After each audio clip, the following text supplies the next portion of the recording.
welcome everybody to the next episode of CISO Talks. And today we're looking to have Taylor Hersom with us, who is the founder of and CEO of Eden Data, which is a cybersecurity firm, really that is for outsourcing security and compliance, and really like being able to scale with a company to help and offer advice when it comes to like cybersecurity, really.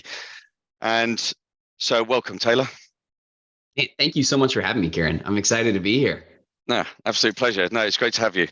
Great to have you. So I think where we're starting really is probably more like guided towards where your company at the moment like works from, because I know obviously you work as a security thought leader as well for a number of different companies outside of your own. But like, what do you see as like what's the main focus of your role then with like Eden Data and as like a security thought leader? What do you bring across for companies? What are you trying to give them the message of?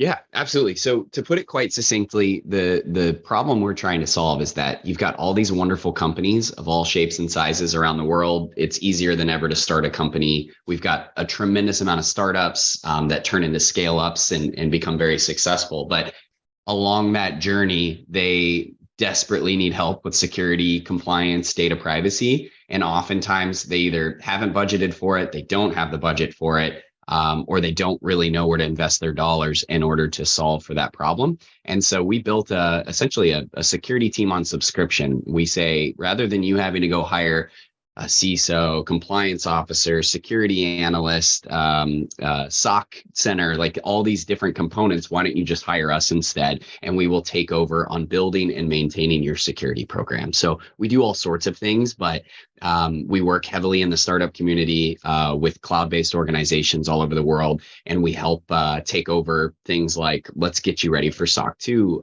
attestation. Let's get you the ISO 27001 certification.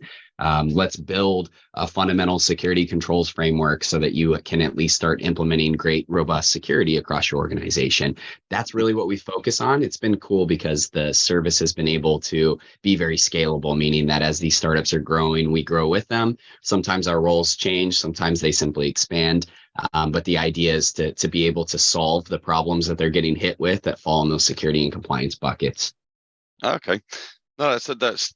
I mean, it seems like in the market today, like it. I mean, it's absolutely necessary, isn't it? I mean, obviously with like issues regarding finances and so on like that, people are looking to tighten the belt. So the ability to be able to bring in a team like yourselves, rather than having to, like you said, outsource and go and build and like employ themselves a CISO, employ different types of like security memberships for their teams, then to bring in a whole team must be great. I mean, are you finding that like when you're working with like these new startups, do you find that they're fully aware of like the risks that are involved and like obviously the regulation seems to change like daily? We seem to get new regulations coming in and so on.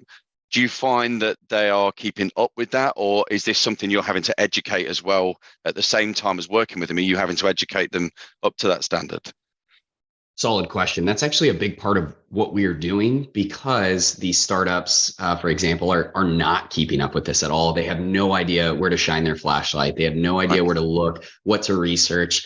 That whole market is very the regulatory landscape, for lack of a better term, is very confusing, because it's not like you can just go to a singular website and say, hey, I'm a healthcare startup. What standards do I need to align with? It's very much research intensive, and it's changing. So prime example, here in the States, we had CCPA, the California Consumer Privacy Act.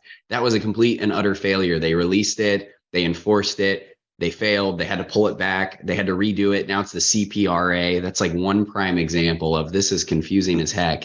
And the average founder and executive team at a startup doesn't have time for that. They need to focus on building their business rather than keeping up with regulation. And it's super boring. Let's be real. Yeah, yeah.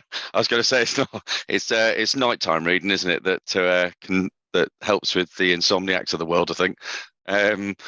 In terms Exactly. Well said. of in terms of like So, like, sort of like shifting the focus a little bit in terms of that.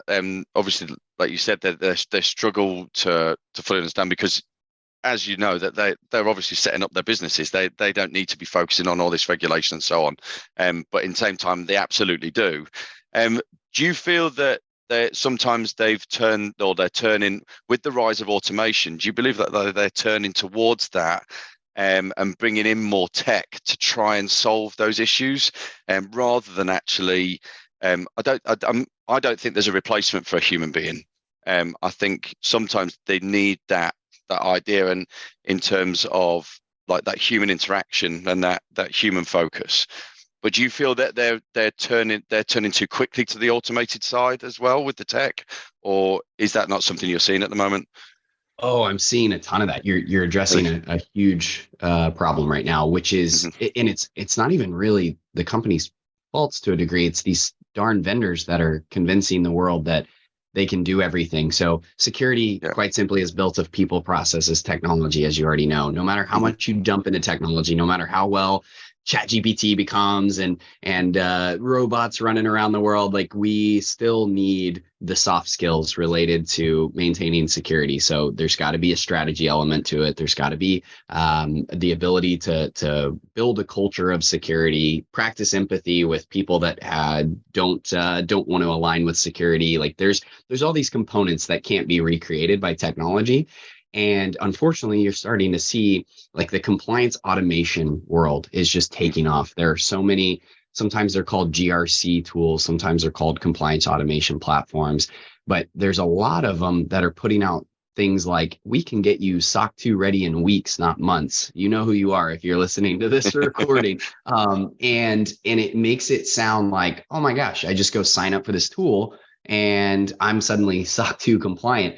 And what people are finding is that, well, crap, there's actually things that need to be done and implemented and maintained throughout the environment.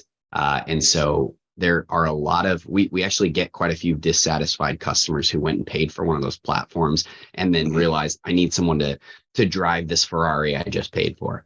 Yeah. So that, yeah, you touch on a really good point, Kieran.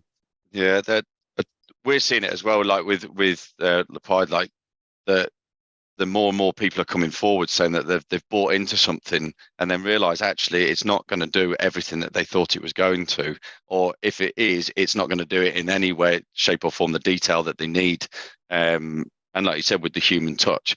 So we're finding people are like coming to us and asking about that, and we go and it seems that it's the same with you, as well with that idea.